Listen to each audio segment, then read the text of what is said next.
What is going on, guys? How are we doing today? Welcome back into the Blitz podcast. We're still doing the Blitz Power Rankings. We are up to number 8 now with the Miami Dolphins. We're going to be talking what's going on in Miami today. And there's a lot going on in Miami. You know, this has been one of the hotter teams throughout the past 2 off seasons with all the moves that they're making. There's a lot of conversation to be had about Tua and these playmakers and the health problems that they're already enduring.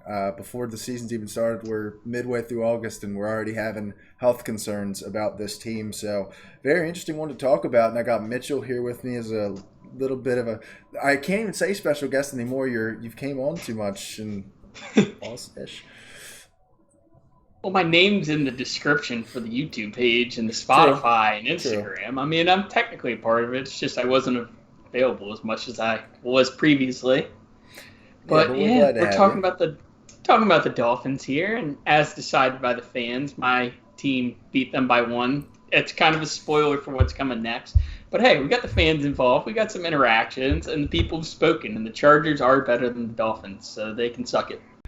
Yes, and thank you guys for interacting with us on that and getting those votes back into us because we were really kind of torn. Obviously, Mitchell's got a little bit of an opinion there that may or may not be biased about one of those teams that may or may not be coming up. But we really couldn't decide between the 4 of us, so we brought it up to you guys to see what you thought of it. Obviously, the Chargers ended up winning, so they will be the next team. I've prided myself on not spoiling anything, but I feel like anybody that knew that it was between those two, and if the Dolphins are out now, then the Chargers would have to be next. So you'll be seeing that episode fairly shortly after this one. And if you happen to catch the episode before it comes out on the Instagram, good for you, and thank you for watching, which reminds me to please like, comment, subscribe, like on the Instagram stuff. But if you are watching now, congratulations. Please don't tell everybody because then I'll get fired. Moving into the quarterback situation here in Miami, and it is one of the most controversial, one of the most polarizing quarterback situations we have in the NFL right now, is Tua Tagovailoa, who for the first few years of his career was hated on for various reasons, even still after this season where he played really well. And this offense, when he's on the field, looked like one of the best offenses in the NFL. You know, they have the playmakers that we're going to talk about here in a minute, but he runs this offense so well with those guys, with Mike McDaniel, but it was a matter of him actually staying on the field. You know, he has 3 different bouts with concussions last year.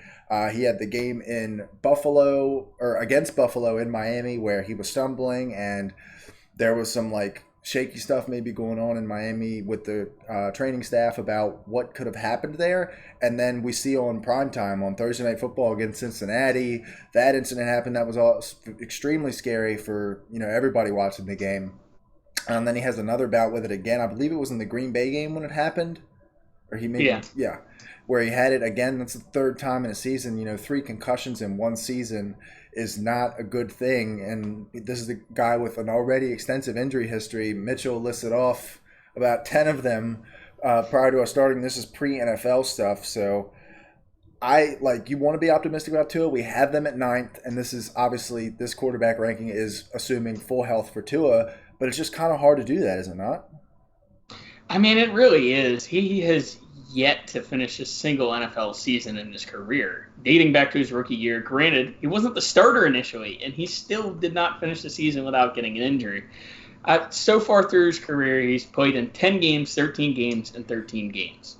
It's just not good. And before that, his notable injury was the hip dislocation with a fracture before draft time, and that was a major issue on whether or not they could trust drafting him.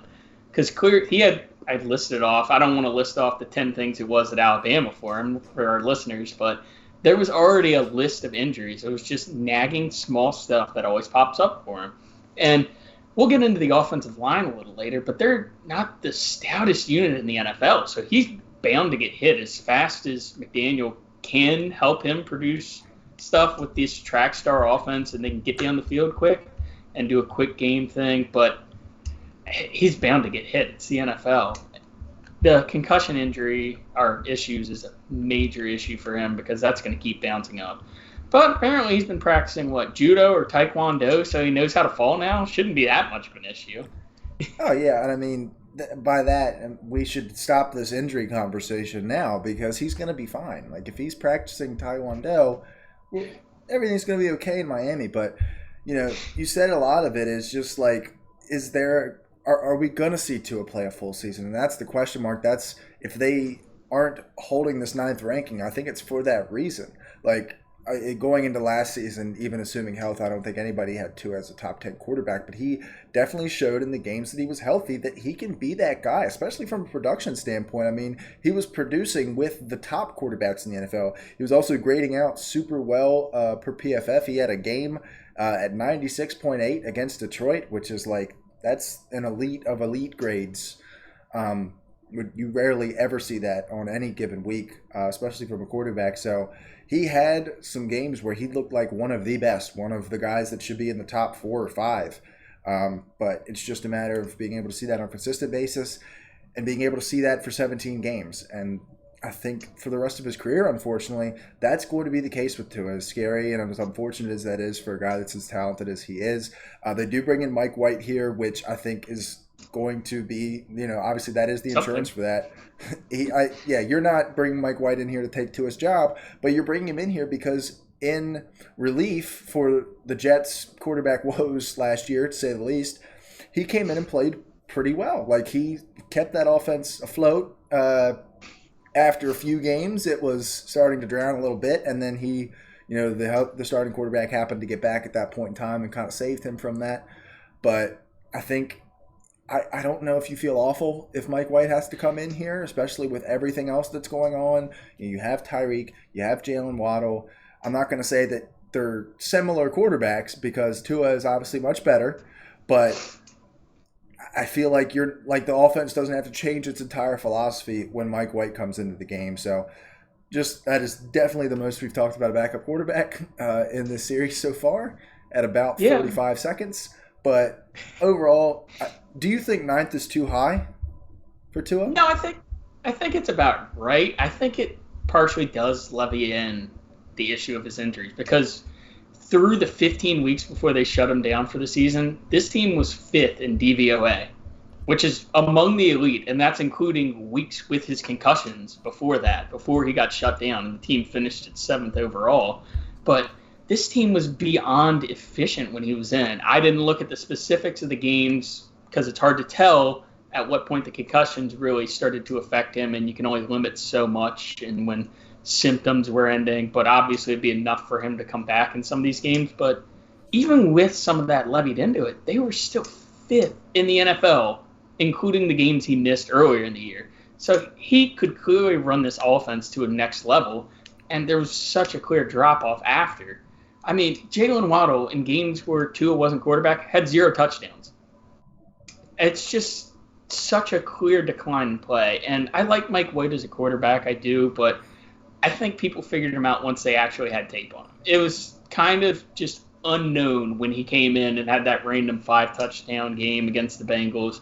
And then he came in last year and was solid, but it fell off slowly and the wheels started to wiggle a little bit more and loosen. I think now that people know how he plays and his tendencies, it's a little easier to play for him than when he was the complete unknown that he was before. But granted, he's a lot better than Skylar Thompson. Skylar Thompson just stunk overall. Yeah, and like with Tua, there's like this stigma around him of the weak arm, which I'm not going to sit up here and tell you that he has one of the strongest arms in the NFL. And, this can definitely be attributed to the fact that he has 2 of the 4 or 5 fastest wide receivers in the NFL, at least as far as like guys that are really fast and are also really good. He's got 2 of the best. 20 plus yards down the field on the right side, 154.9 passer rating, 334 yards, 2 touchdowns, 11 for 15. On those passes, and then between the numbers, 13 for 26. He's completing over 50% of his passes down 20 plus yards down the field. He had 10 touchdowns and 2 picks on those throws. It's pretty good numbers for a guy that has a weak arm. Again, playmakers help, and we're going to talk about those playmakers right now. One of our best groups yet. Number 6 of the groups that we have remaining, or number 6 of all the teams. Idiot. And it's really carried by two guys. It's carried by Tyreek Hill and Jalen Waddle, who, for my money, is the best 1-2 in the NFL. There's a lot of competition. You look at Jamar Chase and T. Higgins. You look at A.J. Brown, Devontae Smith. You look at even like DK and Tyler Lockett. There's a lot of duos in the NFL with a conversation here. But for my money, I think Jalen Waddle's the best number 2 in the NFL. I think Tyreek Hill can 100% make an argument for the best number 1 in the NFL as well. So it's really carried by those two. You look outside of that, you're not super excited. I'm really surprised. That's why they're 6th. Yeah, maybe I'm like a little bit lower on Braxton Berrios than the average man. I really thought Cedric Wilson would have this. I felt like he played well enough last year, and he definitely played well enough in Dallas during this job. The running backs are going to be the same thing that any Shanahan-style offense is going to be. It's going to be multiple different guys. You've got Mostert, you've got Jeff Wilson, you've got Devon Achane, who doesn't make the graphic but is here and could very well win this starting job by the end of the season. At tight end, you did let go of Mike Gesicki this past offseason in division to New England, and you've got Durham Smythe here, so that's cool. Do you got anything to say about Durham Smythe? He might be able to block better than Gesicki. Really lobbed you a softball there, didn't I? He's a better blocker than Gesicki. That's not saying anything, because Gesicki was horrible, and that's why they didn't use him at all, because they had other people to do the routes that he would normally do. But I do think for the playmakers overall, it seemed like when they were hiring for the job, one of the application things said must run sub 4.4 40-yard dash, because Berrios, Cedric Wilson, Chosen Anderson, Jalen Waddle, who didn't officially run a 40, but I assume he can run below 4.4. I would guess. Tyreek, Mostert, and Devon Achane all do it. It seemed like it was a requirement to get a job on this offense. They are just trying to create speed as much as they can and allow Tua to get these timing throws. Because they can run these 15-yard like slants, just a deeper version of a slant, because they're there, and half the time it would take other receivers that are like 6'4", running 4.5 and stuff like that, looking at the team that'll be next probably. But it just works a lot better for his timing throws. He can throw it further downfield on a quick throw because he's all about timing. And once he gets that chemistry with him, which he already has clearly with Tyreek and Jalen, it just creates bigger chunk plays each time they're doing this. And it definitely opens things up, because I think towards the end of the year, people figured out what McDaniel was kind of running by just dropping 2 people about in the middle of the field about 15 yards back and forcing Tua to throw more out routes and adjust to it, because they were – I just remember in the Chargers game, I watched at least 5 passes get defended 15 yards down the field in the middle of the field. I assume they'll be able to adjust to that by hopefully creating a better running game, hence why they brought in Devon Achane, but we'll see if they can actually adjust to this. But overall, the group should be able to crack the top 5, I think, if Tua is healthy. Yeah, I mean, again, I think it really comes down to, not that these guys have had like super big health concerns, but if one of those 2 wide receivers goes down, you're not talking about this group anywhere near this light. If you lose somebody, if you lose a Mostert, they're just going to bring another rotation guy in. They're going to find a guy that's playing in the XFL that runs a 4.3, and he's going to come in here and he's going to have like 600 or 700 yards. But if you lose one of those 2 receivers, that's where you start having problems, not only with this playmaker group, but with this offense, because the main attraction of how this offense is so good is because you can't stack one side for Tyreek, or you can't stack one side for Jalen Waddle. If you put both of them on either side, the defense is screwed. Just quite frankly, they can, Tua can just pick his spots. He can play point guard and just find the open guy. And if one of those guys is down, it makes the other guy a lot easier to cover. It's just, simple football math here. I don't think Chosen Anderson or Cedric Wilson or any of those guys are stepping into that role successfully. So still going to be one of the best playmaker groups in the NFL, but you've got to keep those 2 healthy, or it's going to go downhill really fast for this entire offense and probably for this entire team. Moving on to the offensive line, and we'll start with a guy who's not exactly the most healthy fellow himself, Teron Armstead. You bring in, this is a legit, when they brought him in, it was to be their superstar left tackle. I mean, Teron Armstead, when he's playing, is one of the 8 or 10 best left tackles in the NFL, if not even higher than that. It's just a matter of, that he's going to miss 6 games a year. And when he's missing 6 games a year, there's not a whole lot of depth here that you're excited about. Even just looking across the rest of the line here, you've got Liam Eichenberg on the left side with him, who was the third worst guard in the NFL last year among 77 guards. I don't know why Wynn's not starting over him. Yeah, I think he will be by, this Hopefully. we're putting this together in August. Training camps or preseason still going on.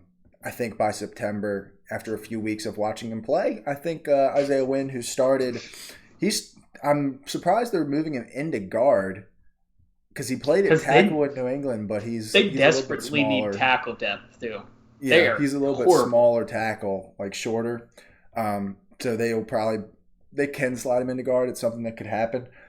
They do have Connor Williams here, who had a really good season last year. Robert Hunt, also notorious almost touchdown scorer, also had a pretty solid season last year. Austin Jackson here as well, former first-round pick. Hasn't really worked out. Was a 2020 first-round pick. I'm almost certain that they declined his fifth-year option after the career. There's no way they picked it up. I mean, wouldn't be the strangest thing to pick up a tackle that hadn't panned out. Well, yeah, I guess, but I don't remember hearing it, so I'm going to run under the assumption. I'll let you talk while I look it up. Yeah, this line has patches of good in it. I mean, you look at Connor Williams, I didn't think that was going to pan out for them, and he turned into a great center. Him and Pochich graded pretty similarly in center, and you guys had high praise for him in the last episode. Robert Hunt, clearly my breakout candidate because I did the write-up for this. He was almost a touchdown scorer. The big man's bound to get one in the end zone as a situational running back. Just throw in Isaiah Wynn where he's at and let him take the ball like the fridge. And then, like you mentioned, Teron Armstead, I don't think he's finished a full season at any point in his career. I'm looking through the games played. Last year, 13, 8, 14, 15, 10, 10, 7, 13, 14, and 6. He has never finished a full season.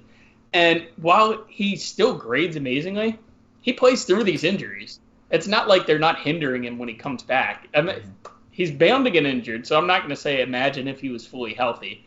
Because last year at some point, I feel like you had asked me to write an injury write-up, and I looked him up, and there was 4 things, and I just said no. I know he had a high ankle sprain, and then it said like thigh, back, and shoulder. I was like, yeah, I'm not doing that. He just cannot stay healthy, but he's still an elite tackle in this league, and he's really the thing holding this offensive line together because we would probably tank this offensive line to bottom outside of the top 25 if he wasn't here.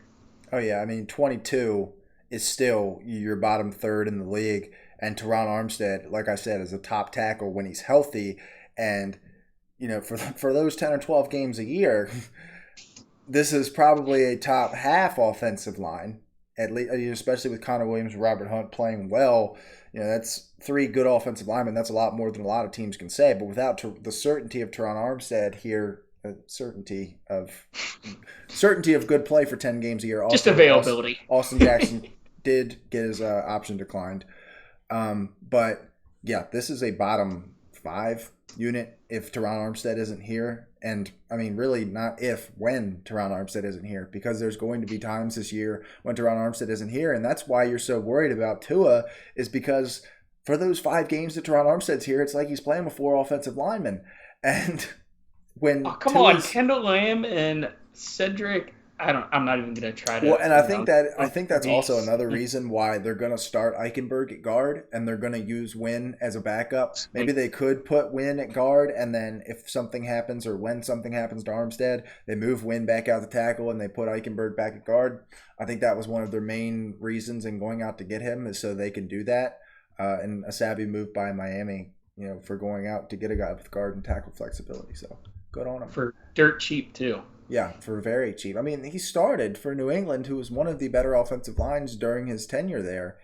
I think he was like upper 60s at the lowest before this past season, where he graded like 52. But he was still a great player this whole time.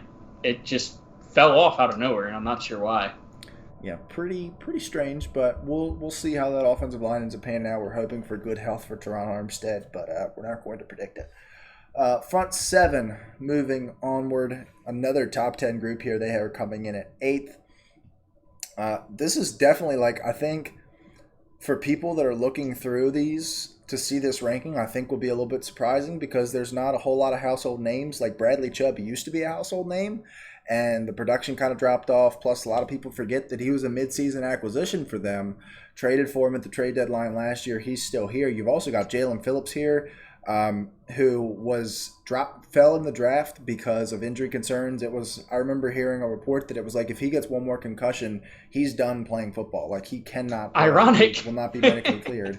Which, yeah, Miami goes and picks him up, and it's like, oh yeah, this is going to work out great after we've done more medical talk through the first 20 minutes of this than we have in any other episode so far. And we're not even to the Chargers yet. Oh, come on. Yeah, we're just gearing up. I know. We got to get you ready, man. That's why we're bringing you in for these next two, so you can explain this shit.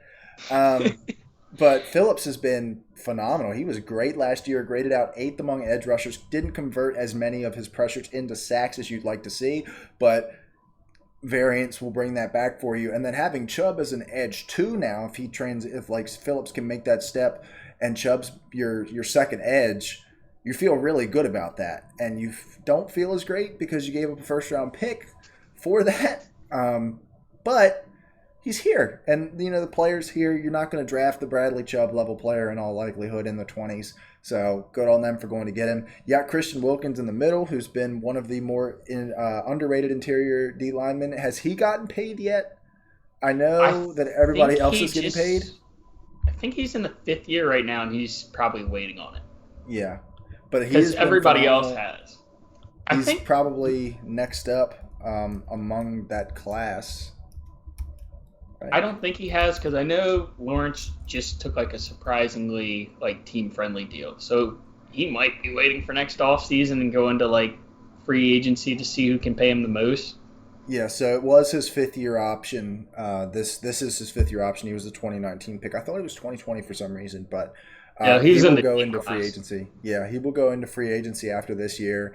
And, maybe the Dolphins bring him back. Maybe some other team picks him up. But I am almost certain that he is going to get a bag. I'm talking 16, 17, 18 mil a year plus, especially with the way that the interior defensive line market. Can you maybe, speak to why that's happening? The IDL boom. I know it's because that it was a phenomenal class and all those guys came up around the same time. But it's just kind of crazy to me. I think it's kind of now that, the Fangio-style defenses is the big thing. You want to have a guy who can lock down the interior because we see what happens when you don't have that star interior guy on the Chargers when they try to run the same stuff. You're going to have a glaring hole up the middle, and you need to have someone that you can guarantee can lock it down. I think that has to do with a lot of it. I think. Yeah, because there were a lot of Fangio-style defenses that were rough last year. Look at the Browns. You talked about them the other day. They had nobody on the interior and got scorched up the middle. Yeah, and I think that also the fact that these contracts are obviously based on the year that you're drafted because you get a set contract when you get drafted, and Quinnen Williams, Dexter Lawrence, Jeffrey Simmons all being eligible for contract extensions at the same time. And it's like we saw with the quarterbacks where when one gets paid, the other one gets paid $1 million more than that, and the next one gets paid $1 million more than that. And when that happens 3 or 4 times in the interior defensive line market, that just blows up. We saw Javon Hargrave get set that benchmark, was former Steeler, bless up. He gets a big deal from San Francisco, and then Jeffrey Simmons tops that, and then Quinnen Williams tops that, and then Dexter Lawrence tops that, and now the interior defensive line market is completely inflated, so Christian Wilkins very well could be a beneficiary of that. You got 2 solid linebackers here in Jerome Baker and David Long. David Long actually was recruited, or Jalen Ramsey told the front office, go get David Long because he played well in LA with him. Do you have anything else to say on the front 7? I know I didn't really pass it to you. I did like the inside linebacker duo. They were kind of sneaky to me. Both guys who graded in the 70s. Baker's a much better pass rusher and Long's more of a run defender, but they both do both those things pretty well. They're not great coverage, but they're serviceable, to quote the great Kane Schwartz on that one. But they're both solid players. I do kind of worry that they're going to regret the first for Bradley Chubb because we have seen him with an elite pass rusher across the side from him before with Von Miller, and he's never quite lived up to his expectations, but he can be solid. And then they have Andrew Van Ginkel right behind him. He's okay rotationally. You're going to get some production just to rest the legs of Bradley Chubb and Jalen Phillips, hopefully. And then one sneaky guy on the line is Sealer. He was almost an 80 run defense grade. And we have him above Emmanuel Ogbah, who is on the decline, but he's a known name. But Sealer is great up the middle. And I think me and Kane tied at the highest ranking of this front seven at 7. And I'm a little higher on them than I was before now, honestly, because this is a solid unit all around. I mean, Jalen Phillips is poised for a breakout. He got none of the sack production that he should have last year. I think he had more sacks his rookie year on way less pressures than what he had last year. So he's poised for a much bigger season this year. Yeah, I think so. Full disclosure, I don't know ball. I had them at 14th after doing a little bit more research into the Dolphins. I didn't realize how good Jalen Phillips was last year. I also was kind of sleeping on this interior defensive line. I forgot how much depth that they have here. You know, Emmanuel Ogbah is on the decline, but is still a good player, starts for a lot of teams, and he's sitting on the bench here. Zach Sealer, one of the more underrated players in the NFL. Like, your above average NFL fan probably doesn't know who Zach Sealer is. He's had 2 years in the last 4 years, or 3 years in the last 4 years, grading above 70 he was the third-ranked interior defensive lineman in 2021, and nobody knows his name. So, credit to the Dolphins. Because he plays run defense. He's not a guy racking up sack totals. Yeah, and credit to the Dolphins for finding that guy, because that is a legit asset, is being able to find a run defender. You know, he doesn't put up the stats, but he's going to clog up the lanes and, you know, clog up this run defense and allow your defense to be much better as a result. So, credit to them again, and shit on me for putting them at 14th. I would definitely, especially now that we've gone back, because we do more research into it as the team begins to approach in the rankings. We look at them a little bit closer, and doing that, I kind of realized, I screwed up here. I messed up a little bit putting them as low as I did. And then one more depth piece that is, I don't think he'll break out this year because the inside linebacker duo is pretty good, but along the lines, Channing Tindall, he could be good. Former Bulldog, everybody knows he was on that loaded Georgia Bulldog defense, and he was kind of the guy they were taking as, the guy who's not going to go early like the other two, but sneaky. He could be great one day, and hopefully he develops behind 2 solid linebackers, and he'll get a chance to shine at some point. Yeah, I'm pretty sure he was a fairly high recruit. You know how I feel about high school recruiting numbers, so I love that guy. If they were a 5-star. Yeah, one of my favorite lines, former 5-star. Moving on to the secondary here, where I talked about it last episode. It was very nice that we had them as the episode before. The Dolphins were our number 1 secondary. They held that number 1 spot that the Jets currently hold. And I guess it was probably about 3 weeks ago now, and we haven't really adjusted for it, but Jalen Ramsey goes down. Looks like he's going to miss about 3 to 4 months, and we had to move them down to. We kind of agreed upon them being right above the Cowboys at 8. You're probably not getting Jalen Ramsey back till around December. Can you speak a little bit on that injury? His meniscal tear, it varies a lot, but since he hasn't been using crutches or a brace, it's probably more like 3 to 4 months as opposed to a standard 6 to 8 months. So they're hoping they'll get him back by the playoffs. If they're not looking good at that point in the season and the injury plague has hit them, like we've kind of hinted at being a potential, considering every group so far, except, well, we even mentioned the risk of Waddle and Tyreek ruining the playmakers if they get hurt. But we've had something about injuries in every group. I can't imagine they'd rush them back onto the field in December if they aren't in contention anymore. But if they are, that could completely turn this team around. And he should be perfectly fine by then. Yeah, and anybody that's following football knows that Jalen Ramsey, when he's on the field, is one of the best players in football. And the fact that they were able to get him for a 3rd-round pick blew my mind, to say the least. I'm sitting there as a Pittsburgh Steelers fan that has not had a competent cornerback play since Rod Woodson, and I was banging the table a little bit. I'm like, hey, we can't do that. Why can't we do that? Why can't we send a 3rd-round pick for Jalen Ramsey? I think 80% of the teams in the NFL would have sent a 3rd-round pick and a backup tight end. I would have gladly sent you Connor Hayward and a 3rd-round pick for Jalen Ramsey if you wanted a backup tight end. I could have done that for you, but ultimately, we don't. Dolphins do. I'm sure you would have loved the Jalen Ramsey. I'm sure everybody would have loved it. Well, no Michael Davis disrespect is allowed on the show. My bad. I mean, we just put JC on the bench. Oh, right. I'm Simple so excited enough. for the next episode. Yeah, but even without Jalen Ramsey, this is going to be a still competent secondary. You do have Xavier Howard here as well, who's had a little bit of a tough run. Maybe gets his confidence have mentioned back. it lately. You did That's mention kind of in the what you're last hoping episode for. how Go ahead. you did mention in the last episode that he's been kind of banking off of a 9 interception season, which is true. But they do have depth here. They did just draft Cam Smith, who has potential out of South Carolina to be good.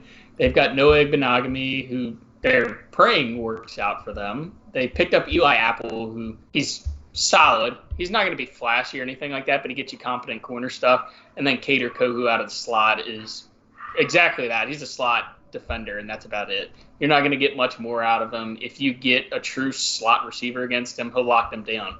But the second you get a guy who's 6'2", 6'3", he's cooked. And then in the safety room, you got Javon Holland, who you're hoping for a breakout. And then at the other safety position, you got Brandon Jones, who is definitely on the decline, but he's still solid. And then Deshaun Elliott, just sitting on the bench. A great safety in this league who I don't know why he's being undervalued at this point and why he went for next to nothing to them. And yeah, I mean, Javon Holland doesn't necessarily need a breakout. He was phenomenal in his rookie year, graded out really well, had a bit of a down year, sophomore slump, if you will, in year two. And you just hope you can get back the guy that you got in his rookie season. Like we both said, we were kind of hoping for higher grades from him in year two. And when we went to check, it was oh, it's not as high as we thought. You did mention Eli Apple here as well. He's going to be fun. And we are going to miss out. You texted me a couple days ago, and you were like, God, I really want to hear Kane pronounce Noah Igbenogany. And we won't have that chance now, unfortunately. But he's here as well. Another former first-round pick, if I'm not mistaken. Yep. It was, and it flopped hard. Yes, it did. Was that the same class? They did have two that same year. No, they had three, because that was the Tua class, too. Oh, they had three that year. Woof. That's rough. Tua. They got one. Austin Jackson and Noah Igbenogany. Yeah, I mean, you get one. And I mean, if you can get one, you're not overly enthused. And when you hit at quarterback, if they hit at Noah Igbenogany and Tua was awful, I mean, would you feel much better about this Dolphins team? Probably not. So they hit on the one that mattered. He's not going to be impact here is a long way of saying that. Eli Apple probably going to be filling in for Jalen Ramsey for the foreseeable future. As crazy as that is to say out loud, you just really hope that you can get back 2020 Xavier Howard because the last few years have been atrocious, to say the least. For him, Cater Kohu, Brandon Jones, I think are solid starters like you said. But we'll move into the coaching segment. And I think I was higher on this guy than you guys were. If not, I'm going to go change that right now because I think Mike McDaniel could have very well asserted himself into the upper echelon of coaches. You had him at 10. I had him at 11. Oh, my God. Okay. Nope. Wasn't high enough. Kane had him at 5. Yeah, you were not higher than us. Christmas. And then... Yeah, Tomlin at 8. I'm going to kick his ass. Anyway, Mike McDaniel coming over from San Francisco was the run game coordinator there. Is much more known for his off the field, very chill guy vibes than he is known for his schematics, even though his schematics are fantastic. He's drawn up one of the best offenses in the NFL last season, and I don't anticipate that changing this year, especially with the playmakers that he has and the quarterback that he has. It's going to be a great offense, and it's going to be because of him. You got Frank Smith here as well. Another one of these coordinators is not going to be calling the plays here, but Chargers legend, also a run game coordinator similar to Mike McDaniel. And then you get Vic Fangio here, which is one of the biggest coordinator pickups in a very long time, it feels like to me. This is the guy that has revolutionized, or was really the guy that created the I guess meta defense, for lack of a better word, that you're seeing all around the NFL. Now that quarters coverage, the Fangio scheme, they get the guy that brought it in. They bring in the Godfather here to run it. It's going to be interesting to see how it goes. You do have the guys in the front seven, and we talked about that, them being at eighth to the point where you can drop back seven guys into coverage, you rush four, and you can get home with Bradley Chubb, with Jalen Phillips, with Christian Wilkins. Even an Emmanuel Ogbah off the bench is much more of a pass rusher or in pass rush situations. And you also have the pieces in the secondary as well to run that scheme successfully. So I think honestly we're a little low on the staff, and I think that I forgot, or maybe didn't forget, but wasn't weighting as heavily the fact that Fangio was here when we were going over the coaching stats. Because if I did, man, I'm looking at my rankings in front of the Dolphins. I've got the Titans, the Seahawks, the Ravens, the Giants, the Rams. I don't know where I would stop, but I definitely feel like I'd have the Dolphins a little higher. My thing is, I didn't want him to crack the top 10 because it was just 1 year McDaniel, and we did end up. Before you continue, why did you have the Packers at 9? I trust LaFleur. He managed to establish a run game initially and then kept going. He's the winningest coach through his first, 3 seasons? The Joe Barry thing doesn't? Okay. All right. It was all LaFleur. Keep going. But we did see, once there were some good defensive coordinators that did adjust to what they were seeing from them on tape, look at the 49ers and Chargers in back-to-back weeks, that they made Tua uncomfortable, and they made that offense way less efficient. Initially in the Niners game, they had a 75-yard Trent Sherfield touchdown that was next to nothing after. They had 2 fluky touchdowns against the Chargers, one where it was complete playground madness. That was planned. Yeah, just fumble it and then have a giant pile where Tyreek manages to get it 5 yards away from everyone. The fastest player on the field gets it and takes it to that. And then Alohi Gilman falls over middle of a coverage route, and just so happens that nobody else was back there. He would have been in good position if he didn't trip. But other than that, they did seem to have great schemes for what they had been seeing from them. And like McVay's scheme, his first year he came out, he was insane. That offense was elite. And then it was tailed off a little bit after that. People kind of knew how to adjust, and then he had to adjust as well. I just want to see if McDaniel can truly adjust to people throwing new looks at him in the next year. And we'll see how he does if Tua is healthy, because he's the perfect guy to implement this type of Shanahan scheme. You just need a guy who can place the ball where you tell him to place it. And then I love Frank Smith Frank Smith at OC. We dropped off so much in run game efficiency. I get Rashawn Slater was out, but that was the only real long-term injury that should have hindered us on the offensive line at that point, and we just could not run the same way. And then, like you said, Fangio is the godfather of the new meta of defensive schemes, and who better to try to bring in for a win-now team than the guy who is touted as probably the best defensive coordinator of the past decade. Yeah, and you talked about McDaniel, and it's about how he adjusts, and I totally agree. But Mike McDaniel does not strike me as a one-trick pony. He took the Shanahan scheme and brought even more looks into it than had previously been thought. He didn't grab Kyle's playbook on the way out and just used it here in Miami with better weapons. I really think that he evolved it a lot, and I think that if he can continue doing that, I feel really good about this coaching staff. I would not be surprised if Mike McDaniel puts himself in that top 8, maybe even top 5 coaching conversation after this season, especially as a young guy.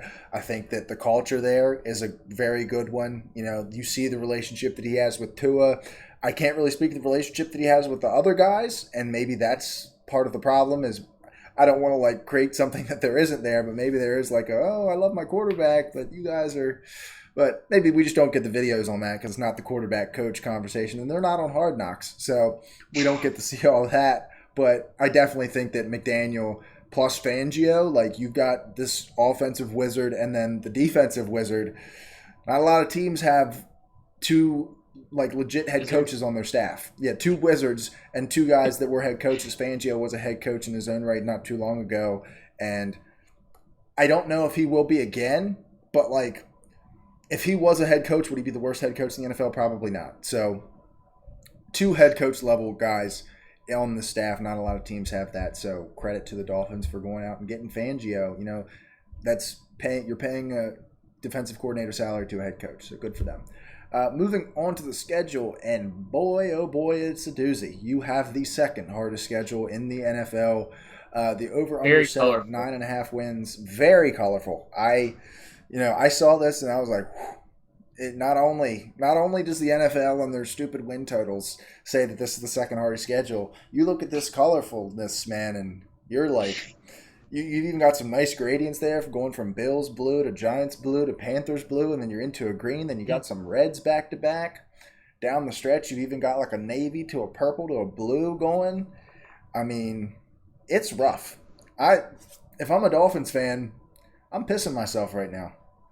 I'd be terrified of color unless you're colorblind. Then it's not a big deal. Yeah. I mean, the You're only not- game that doesn't worry you in color is probably the Jets and the Commanders. I mean, they have an easy stretch of colors from week 11 to 15. 15? Well, yeah, for color. I forgot that For we're gauging this on colors.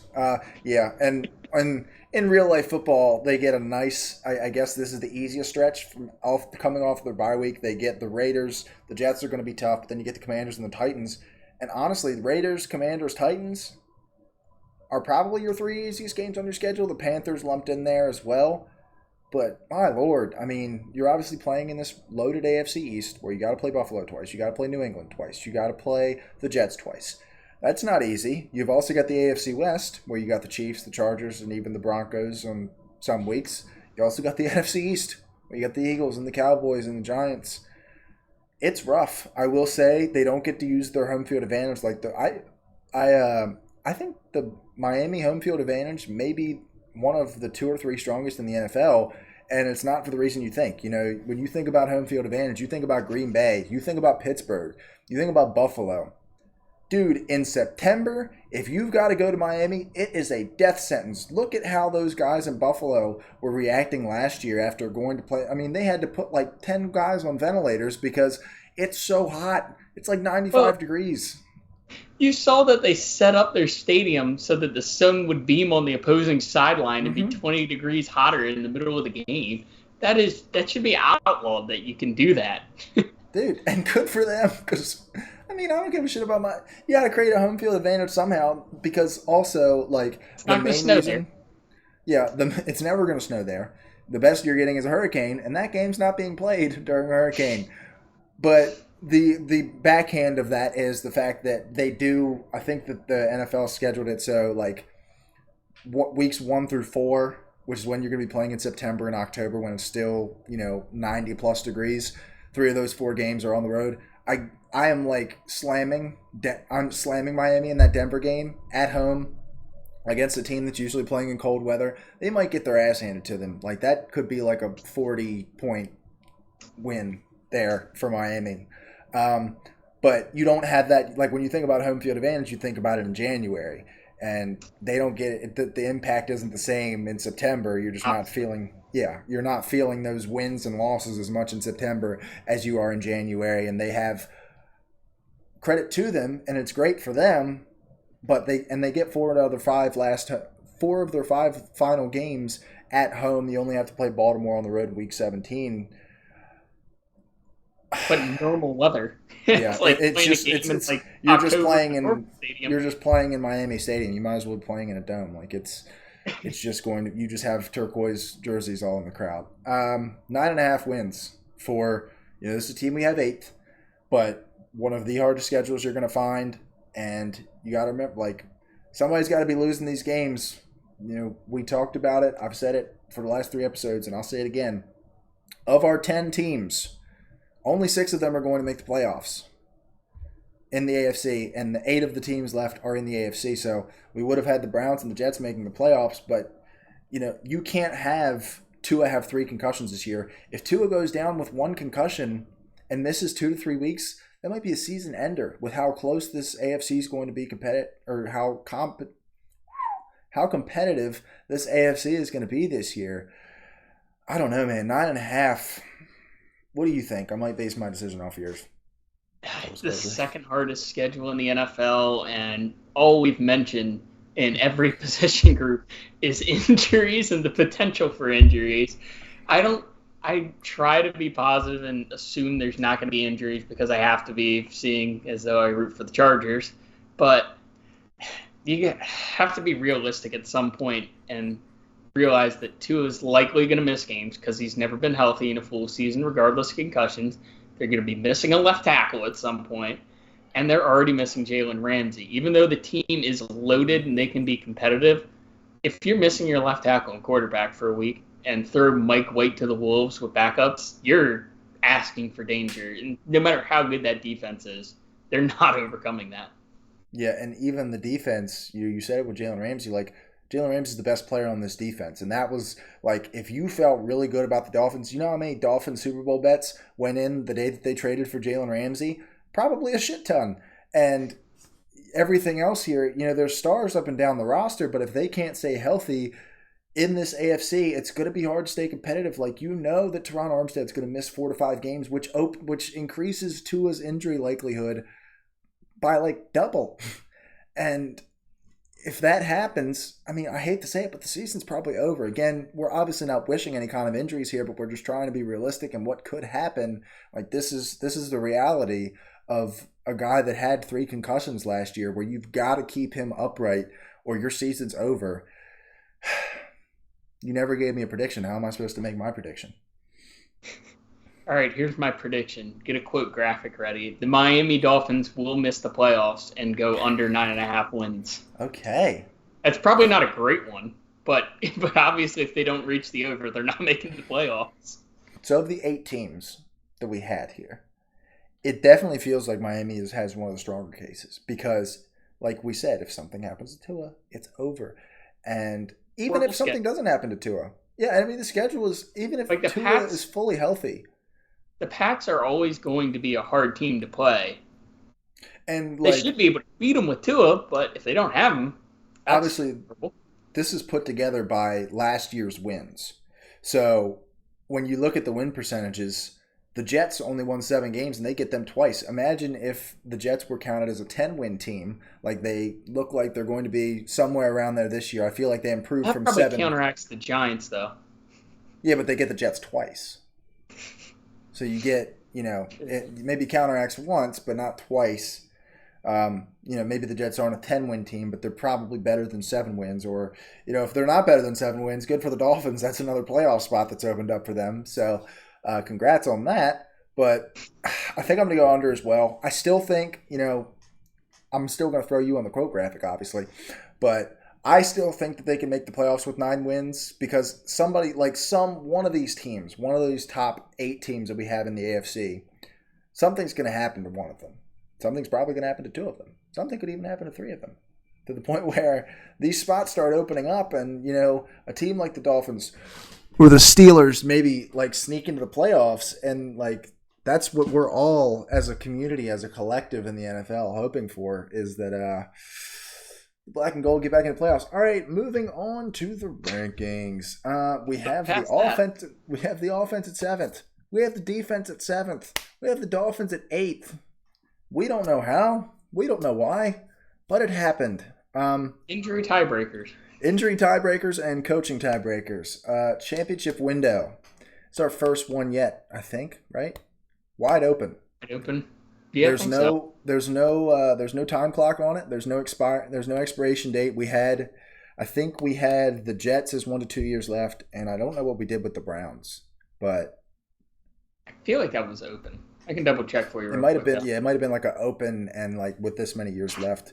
But the Dolphins, I mean, you feel like for the foreseeable future, unless something, for the 8th time today, unless something happens with Tua, provided health, I mean, this team's going to be in it every single year, and that's what you got to be excited about as a Dolphins fan right now, is that this championship window really is wide open for them. Any given season. Go ahead. 1 year away for the Browns. Oh, yeah, probably because, technically they would be 2 spots away from a playoff berth, even if they fulfill that 10th ranking in the NFL, as unfortunate as that is for the AFC teams. But the Dolphins, by our math, would be in the playoffs as the 7th seed, as the 8th best team in the NFL. The NFL really needs to do something about that. We need to redistrict these teams. There's no reason why the AFC South and NFC South. And the worst part about it is going to be like, when you think about it, unless the Raiders get the number 1 pick, Caleb Williams is going to an NFC team. And unless the Raiders get like the number 2 or 3 pick, Drake May is going to an NFC team. So, because you think the 3 worst teams in the AFC right now are probably the Colts,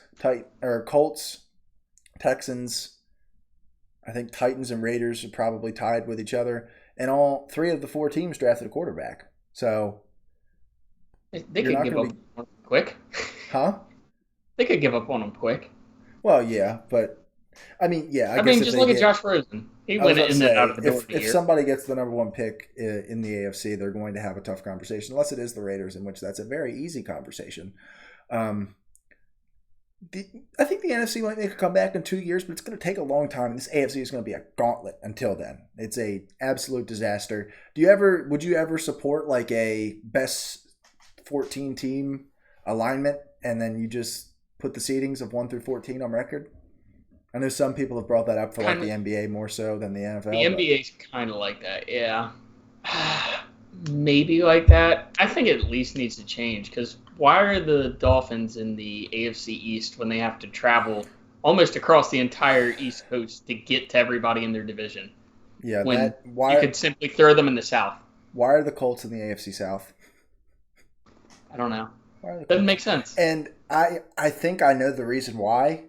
Or not the reason why they're there, but the reason why they're never going to move is because you don't want to miss out on the rivalries. Like the rivalries. The AFC North was too established. Yeah, like the North, if the Steelers-Ravens ever got broken up, the Ravens would definitely move to the East, and the Colts would probably move to the North, with the Dolphins going to the South. You lose Steelers-Ravens. Like, I would kill myself. Like, I need Steelers-Ravens. I hate the Ravens so much. But, like, I love that rivalry. If I don't have that rivalry, it tears me up that Ravens fans are, like, looking up at the Bengals now and like, I want to beat the – I want them to hate us. I want to be hated. Why are you hating somebody that isn't me? That really bothers me, honestly. Like, I still want – like, we're looking up at the Ravens, and they used to, like, be beating up on – we used to beat up on each other. And now they're trying to – this is not an AFC North episode. We're going to get out of here before we didn't even talk about anything. Offense, defense ranks, do you think those are fair? 7th and 7th? I think they're pretty fair. Maybe 1 or 2 lower for offense. I don't know. Defense is probably still pretty accurate, even with the secondary being lower after Ramsey. But that front 7 is underrated, so I'd like to keep them right around there. Yeah, so we have the 7th ranked offense, 7th ranked defense comes out to the 8th ranked team, and we have the 8th ranked front 7, 8th ranked secondary comes out to the 2nd ranked or 7th ranked defense. We don't know why. Okay, I don't know why, but hey, the people decided this. The people did technically decide this. We can scapegoat them for the next 2 episodes. It's you guys' fault. It's not my fault. I will not take blame for this. I absolutely will not take blame for this. It's you guys' fault, and it's not my fault. All right, well, I think we're going to get out of here covering these 8th ranked Dolphins, which means we have 7 teams left.